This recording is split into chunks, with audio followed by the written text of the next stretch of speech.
Estamos en los estudios de Exitosa y le damos la bienvenida a Alejandro Fuentes. Él es presidente de AGAP, el gremio de productores de la agroexportación. Alejandro, bienvenido.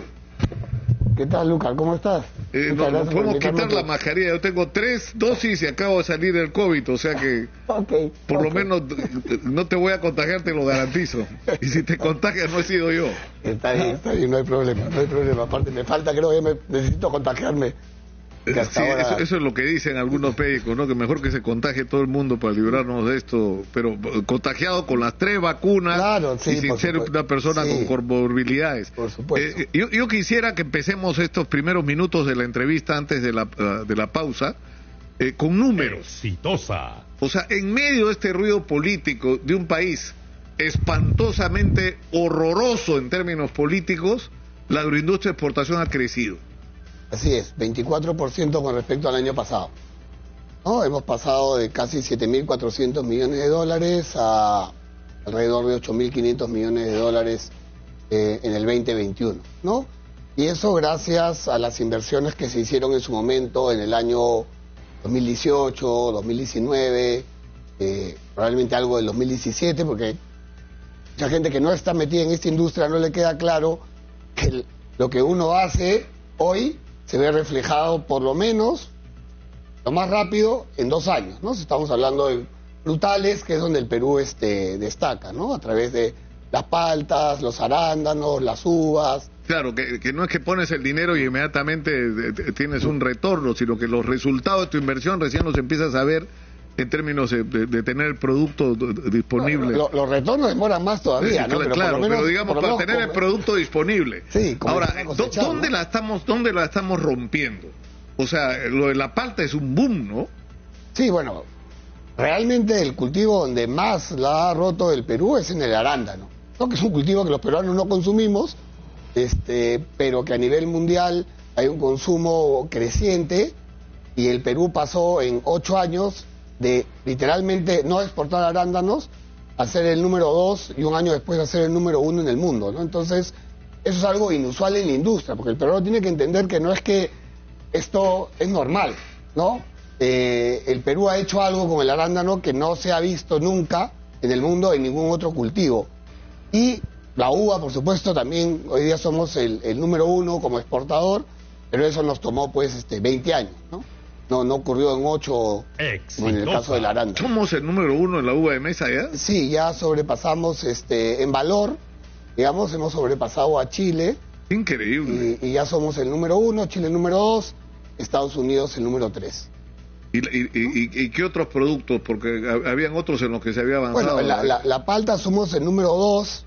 La otra vez leí ahí un artículo que nos ponían, bueno, pero todavía muy lejos del número 1.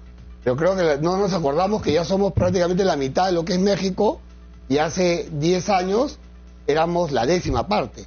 Entonces sí, todavía estamos muy lejos de México, pero claramente somos el segundo. Claro, la velocidad de crecimiento es lo que es determinante. En muy pocos años ya vamos a ser los primeros, o sea que...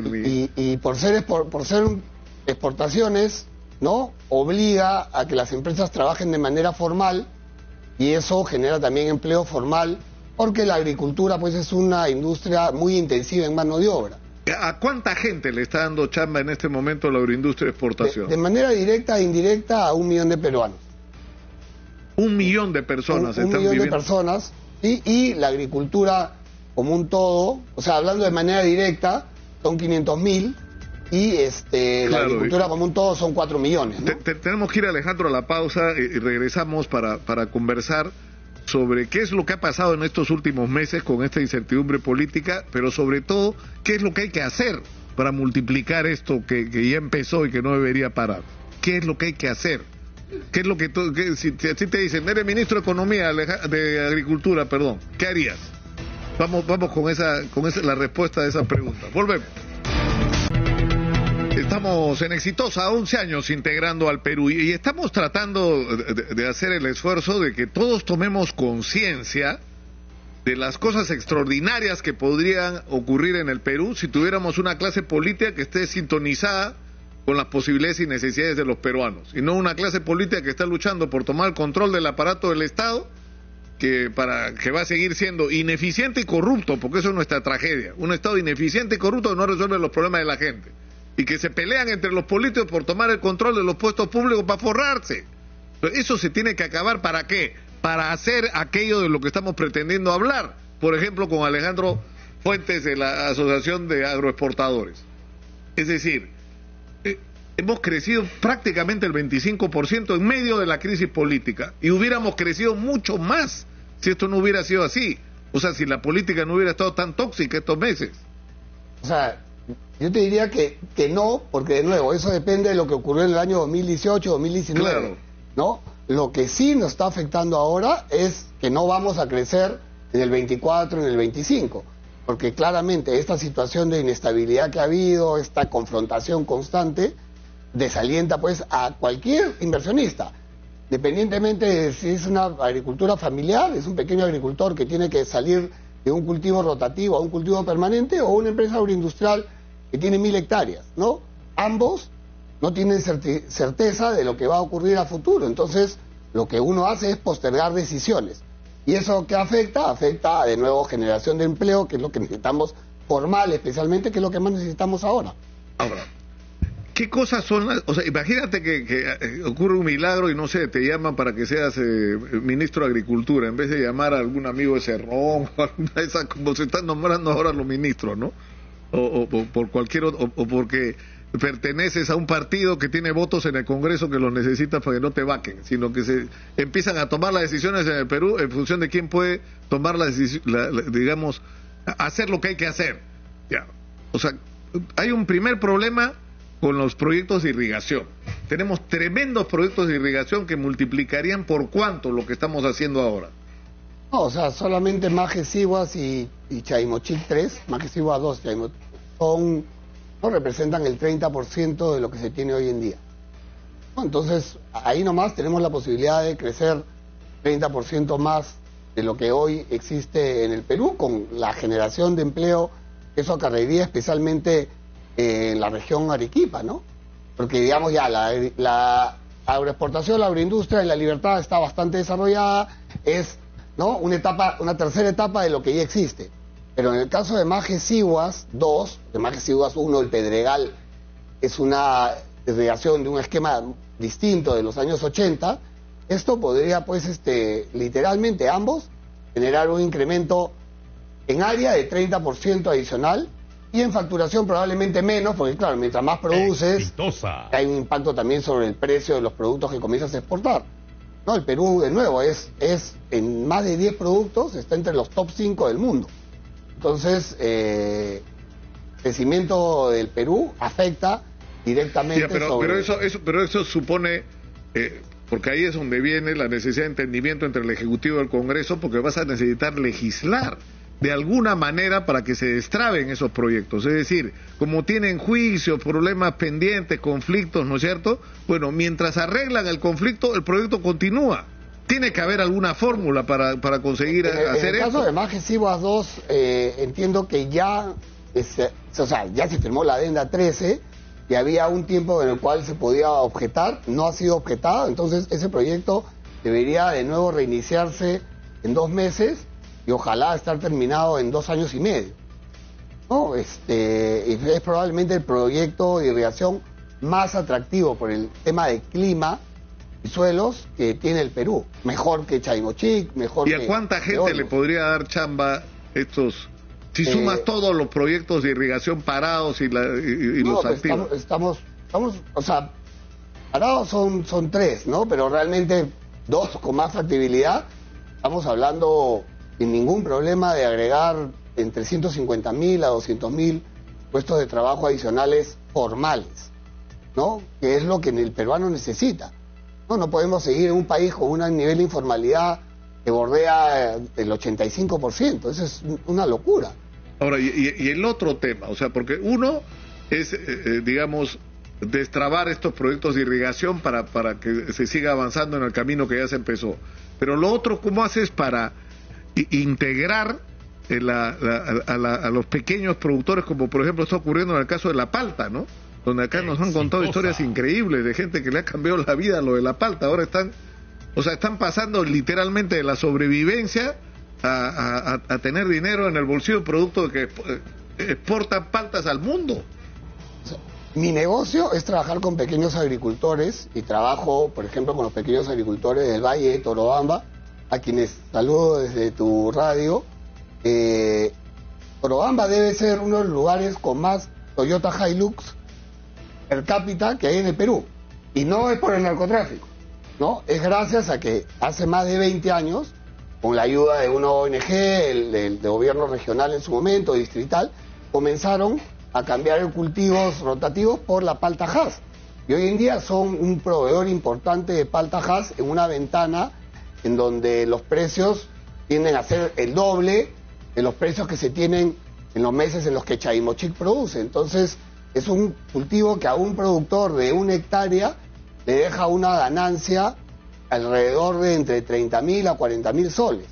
Que para el Perú eso lo pone pues en capacidad de ser clase media, ¿no? Mientras que si alguien está en un cultivo como maíz, como la papa, difícilmente puede superar en un buen año más allá de una ganancia de 10.000 soles. Entonces, realmente la palta y otros cultivos, el arándano, que hoy en día, por ejemplo, en el callejón de Huaylas ya se está plantando también de manera comercial, digamos, en magnitudes, deben haber ya más de 700 hectáreas plantadas.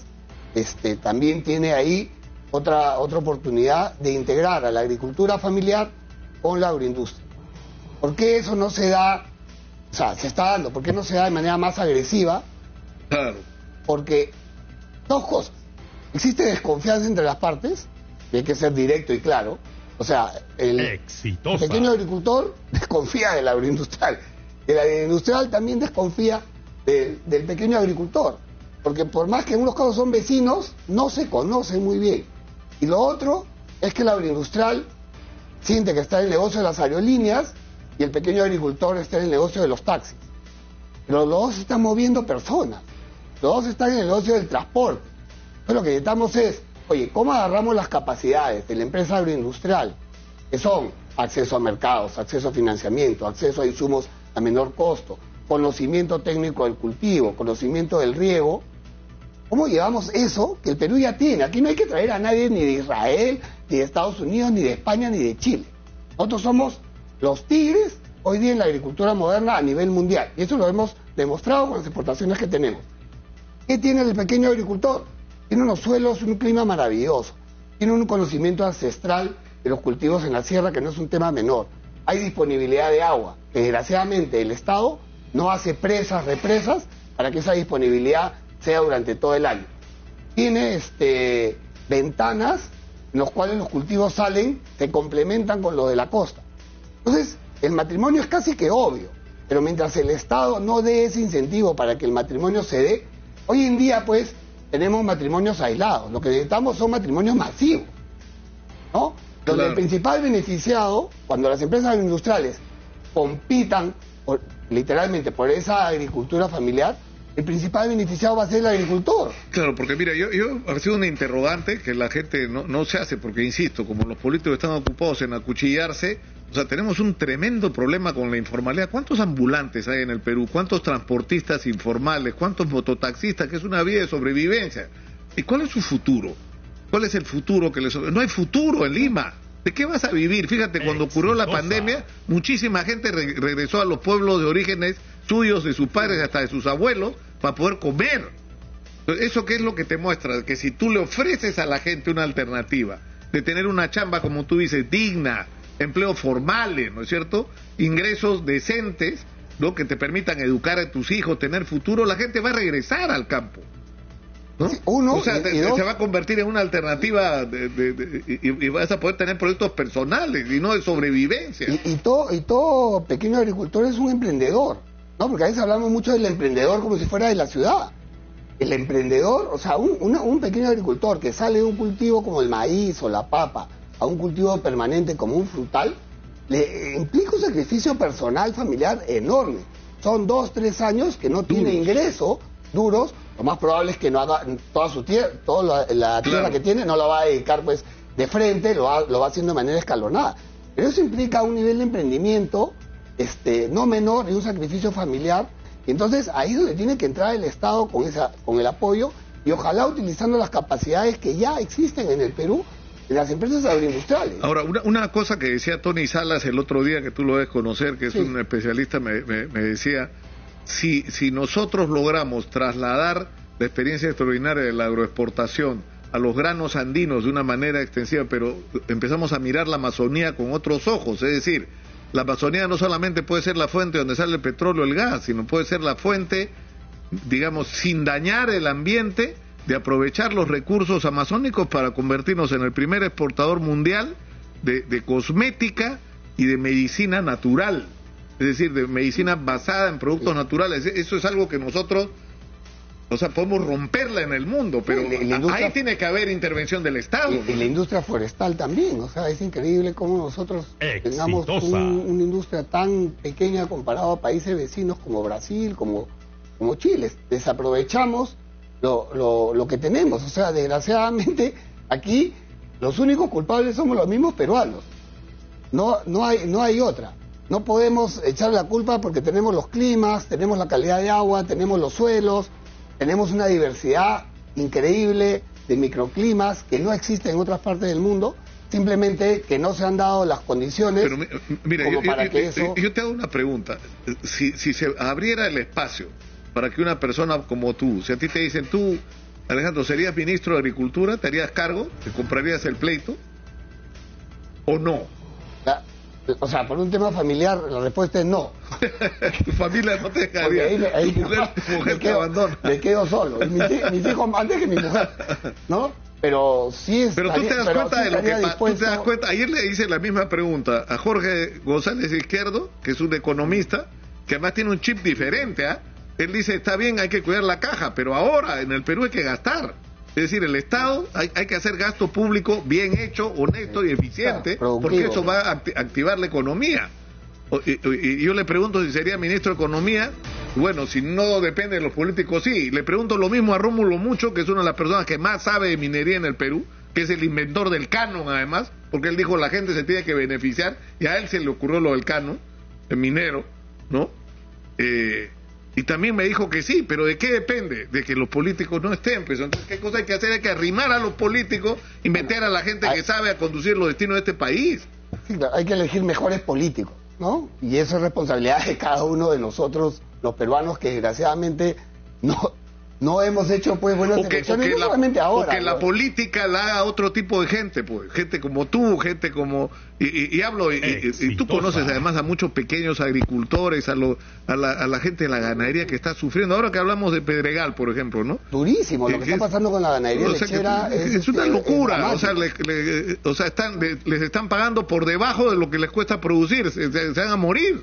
Sí, bueno, van a sacrificar están muriendo, están vendiendo, ¿no?, sus vacas, independientemente del tamaño del establo, porque el negocio pues no es rentable. Y regresando un poco a esta idea, tú y yo conocemos una empresa pues agroindustrial en Ica, que es una de las empresas más exitosas que hay en el mundo, y esa empresa, por ejemplo, con las capacidades que tiene, no trabaja con el pequeño agricultor. ¿Por qué? ¿No? Entonces, busquemos, y eso es lo que hay, nosotros hemos hecho algunas propuestas como AGAP, el ministro ha presentado también otras, pero demos el incentivo para que esto ocurra. Si no está ocurriendo a la velocidad, como decía yo, dejemos de tener matrimonios aislados y busquemos matrimonios masivos. Y para eso... O sea, el matrimonio masivo en el que la agroindustria de exportación se casa con la pequeña producción. Sí, pero ya existe, ya existe. No, claro. Simplemente que de manera mucho más agresiva. O sea, existe en el banano orgánico, existe en el mango, en la palta, en el quión. Aquí no estamos inventando nada, ¿no? Ahora, yo te agradezco mucho, Alejandro, por estar acá, pero yo le quiero transmitir una interrogante a la gente que nos está viendo. A la persona que sufre cada día trabajando en la informalidad, tirando su plástico al piso como ambulante o chambeando desesperado porque lo persiguen los inspectores. O sea, ¿no le gustaría cambiar esa vida por una vida de agricultor, ¿no es cierto?, que genera ingresos o que presta servicios? Porque además no es solo la agricultura, hay toda una cadena de servicios alrededor y de chamba, pero increíble en este mundo de la agricultura de exportación, que le puede cambiar la vida. Y yo estoy seguro que la gente diría que sí. Por supuesto que sí. Bueno, a vivir en un cerro y sin servicio y sobrevivir cada día, tener una vida digna y decente, ¿quién no va a tomar la opción? Muchos de los que se fueron no han regresado a la ciudad. Sí, por la pandemia, eso es verdad. Por la pandemia migraron un montón y esas personas se quedaron ahí porque se dieron cuenta que tenían una mejor calidad de vida de la que tienes acá en la ciudad de Lima, que es una ciudad pues bastante agresiva. Yo por eso estoy feliz. Yo en Lima me quedo 3 días, los otros 4 días estoy en Ayacucho, Purímac, Cusco, y no en la ciudad, ¿no? Estoy en Pichilgua, en Tintay, en Circa, en Mollepata, en Limatambo, no sé, en Inabamba, en los pueblos, que son maravillosos. El Perú es un país increíble. He tenido la suerte de viajar muchísimo, y el Perú, no porque yo soy peruano, el Perú es uno de los países más maravillosos que existen en el mundo. Nuestro único defecto son nuestros políticos, y eso es lo que hay que cambiar. Muchas gracias, Alejandro, por estar con nosotros. Un gusto conversar. Muchísimas gracias a ti, Nicolás. Un gusto conversar contigo y un gusto tratar esta agenda. Por Dios, entrémosle este tema. O sea, ustedes se dan cuenta de la cantidad de tiempo que se consume en los medios de comunicación de material tóxico, de envenenarnos y de generar odio entre peruanos y de incentivar este odio. Ya yo digo, el siguiente paso que es ya agárrense a balazos, pues empiecen a matarse, ¿no? Y a ver si así nos deshacemos de la clase política y se crea una nueva. Pero en fin.